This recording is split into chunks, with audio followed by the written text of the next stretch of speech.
Next 3.4 example देखते हैं।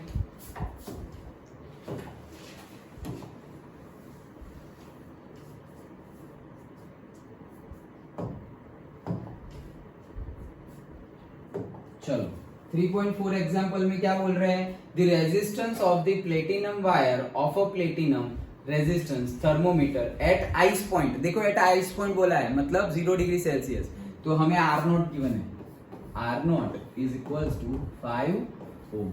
Done. At a steam point, मतलब आर नॉट ये है तो टी नॉट क्या होगा, 0 degree Celsius. And at a steam point R1 is equals to क्या है हमारा 5.23 ओम, और T1 क्या है स्टीम पॉइंट मतलब 100 डिग्री सेल्सियस। ओके, ये गिवन है। when the thermometer is inserted in a hot bath, the resistance of platinum wire is this। मतलब एक दूसरा भी टेम्परेचर गिवन है और रेजिस्टेंस भी गिवन है, और ये रेजिस्टेंस है हमारा 5.795 ओम। मतलब देखो इससे भी और ज्यादा बढ़ रहा है, इसको नाम दे दो R3 और इसको नाम दे दो T3। Calculate the temperature of the bath, मतलब यही T3 हमें फाइंड करना है। अंडरस्टूड। हमें ये दो टेम्परेचर, दो रेजिस्टेंस गिवन है और एक थर्ड रेजिस्टेंस भी गिवन है, उसका टेम्परेचर फाइंड करना है।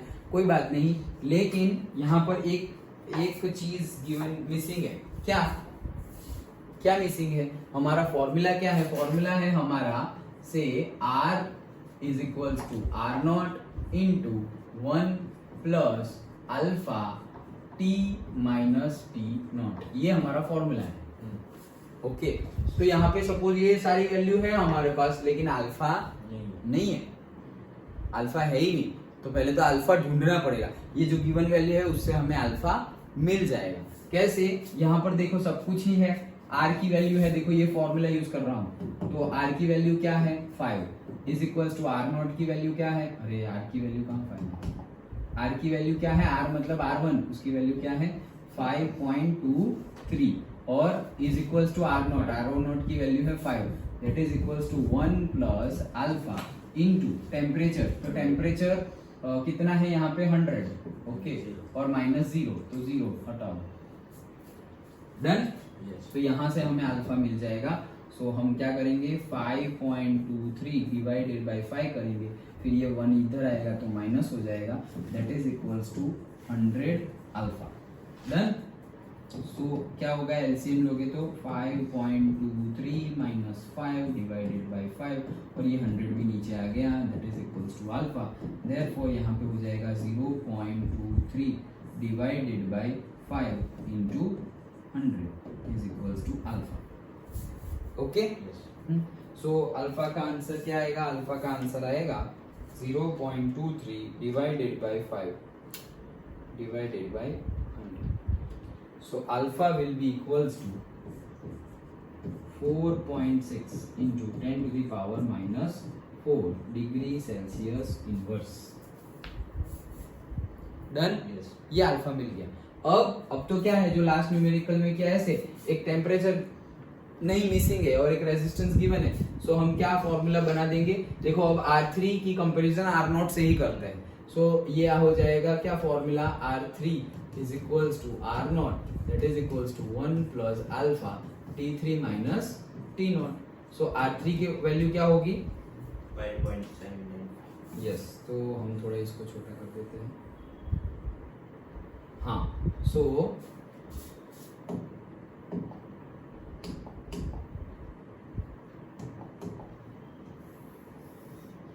हमारा फॉर्मूला बन जाएगा R3 is equals to R0 into 1 plus alpha T3 minus T0। तो R3 तो हमें पता है 5.795, that is equals to R0 भी पता है 5, that is equals to 1 plus alpha तो अभी ढूंढा 4.6 into 10 raised to minus 4 into T3 वही तो पता करना है, माइनस T0 कितना है 0, तो डन। तो ओनली अननोन इज T3, तो T3 मिल जाएगा। सिंपल है।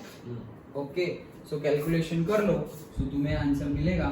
देखो ये डिवाइड बाय हो जाएगा, तो डिवाइड बाय होगा तो क्या होगा वापस 5.795 divided by 5 minus 1, okay minus 1, that is equals to T3 into 4.6 into 10⁻⁻⁴। So ये कितना हो जाएगा, ये 5 यहाँ चला जाएगा तो क्या हो जाएगा 0.795 divided by 5 into multiplied by 4.6 into 10⁻⁴, that is equals to T3। Done. So 0.795 divided by this divided by 5, so 345 आ रहा है, yes, okay, so T3 will be 345.65 Kelvin, so this is our answer, exactly आ रहा है। हाँ क्या क्या क्या, हाँ करेक्ट, ये केल्विन में नहीं 0 डिग्री सेल्सियस लिया ना हमने, 273 केल्विन नहीं लिया, यहाँ T3 माइनस T0 आएगा, तो T0 हमने किस में लिया, सेल्सियस में लिया है, ओके 0 ले लिया ना, तो वो सेल्सियस में लिया है, तो ये आंसर भी किस में आएगा, सेल्सियस में आएगा। देखा, ये छोटी छोटी गलतियां नहीं होनी चाहिए, understood, that's why we are checking the answer with the book, okay. So अगर हमने यहाँ पे T0 सेल्सियस में लिया है तो आंसर सेल्सियस में आएगा, केल्विन में लिया होता है तो केल्विन में लेते तो 273 माइनस करना पड़ता ना, केल्विन में लेते तो इतना सिर्फ T3 नहीं लिख सकते थे, फिर क्या लिखना पड़ता, T3 माइनस 273.15 केल्विन, तो यहाँ पर आंसर क्या आ जाता है, T3 माइनस 273.15 केल्विन, वो यहाँ आके प्लस हो जाता, और वो प्लस हो जाता तो इसमें और ऐड हो जाता kelvin. Done, okay, so that is the thing, understood. ये तो सिंपल न्यूमेरिकल था, लेकिन यहाँ पे अल्फा गिवन है, इन लोग ने अल्फा के बिना कैसे ढूंढ लिया रे,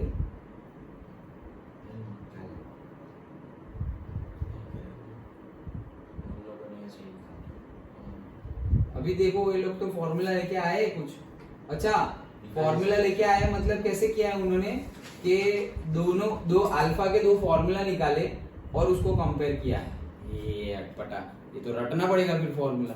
हम इजीली, हमें जो पता है वो कर रहे हैं, क्या हमें दो रेजिस्टेंस और दो टेम्परेचर पता होंगे तो अल्फा मिल जाएगा, तो वो हमें पता है, दो टेम्परेचर पता है, दो रेजिस्टेंस पता है, तो हमें अल्फा मिल जाएगा, हमने अल्फा ढूंढ लिया, बात खत्म।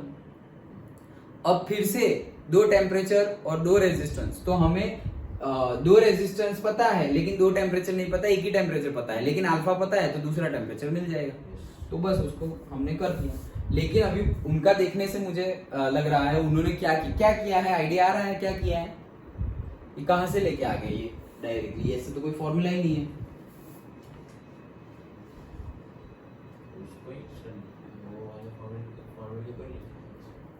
R0 कहाँ है, और देखो उन्होंने तो ऊपर भी रेजिस्टेंस का माइनस कर दिया, नीचे भी रेजिस्टेंस का माइनस कर दिया, वो कहाँ है हमारे पास, और वो भी सारे अलग अलग रेजिस्टेंस है, यहाँ T है, यहाँ R0 है, यहाँ 100 है, यहाँ R0 है, वो 100 का है ना, वो आपने वो R1 लिया वो 100 का, और वो RT मतलब जो ढूंढना है, नहीं जो गिवन है, हाँ गिवन है, R0 भी गिवन है और दोनों R0 करेक्ट, लेकिन ये फॉर्मूला लाएंगे कहाँ से, ये फॉर्मूला से डिराइव करना पड़ेगा, कि जैसे कि हमारे पास दो फॉर्मूला है, देखो ये फॉर्मूला कैसे आएगा, R is equals to R0 into 1 plus alpha T minus T0, ये फॉर्मूला है एक, और इसके अकॉर्डिंगली ही मैं दूसरा फॉर्मूला निकाल रहा हूँ, ये तो हमने R1 हमने क्या लिया था, R1 R2 और R3 लिया था, राइट, ओके, हमने R1 R2 और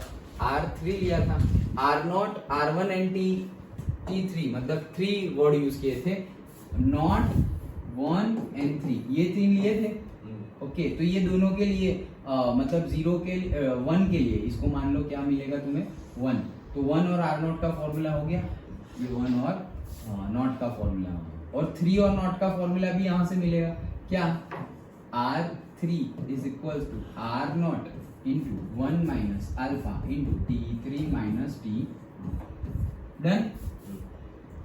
अब इसमें से तुम क्या निकालोगे, अल्फा की वैल्यू निकालोगे। जैसे इसमें से भी अल्फा की वैल्यू निकालोगे, कैसे निकालोगे, R3 बाय R0 करोगे, ये -1 इधर आएगा, दैट इज इक्वल्स टू क्या होगा, alpha into T3 minus T0। Done. अब ये यहाँ एलसीएम में चला जाएगा, तो R3 minus R0 upon R0 into ये टेम्परेचर डिफरेंस तुम्हें पता है, T3 माइनस T0, तो ये क्या मिल गया तुम्हें, अल्फा। ओके, वैसे ही अल्फा यहां से तुम दूसरा फाइंड करोगे तो वापस अल्फा क्या मिलेगा, अल्फा मिलेगा तुम्हें R1 minus R0 divided by R0 into T1 minus T0, ऐसा मिलेगा। ये अल्फा दोनों अल्फा तो सेम ही होंगे, तो तुम वैल्यू को कंपेयर करो, तो ये वैल्यू तुम कंपेयर करोगे R3 minus R0 divided by R0 into T3 minus T0। Done. ये कंपेयर किया तो R0 क्या हो गया, कैंसल्ड, R0 कैंसल्ड हो गया। तो अब तुम्हें ढूंढना क्या है, तुम्हें ढूंढना है T3, करेक्ट, T3 ढूंढना है।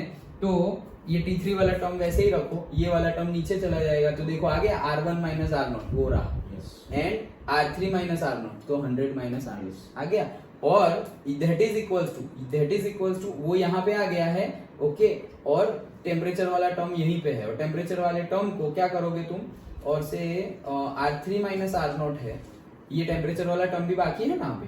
ओके, सो मतलब कि इसका एक्शन करो, कैसे करोगे कि ये टेम्परेचर तुम्हें T3 चाहिए तो T3 वाला यहाँ लाओ, तो T3 minus T0 upon T1 minus T0 is equals to R3 minus R0 upon R1 minus R0।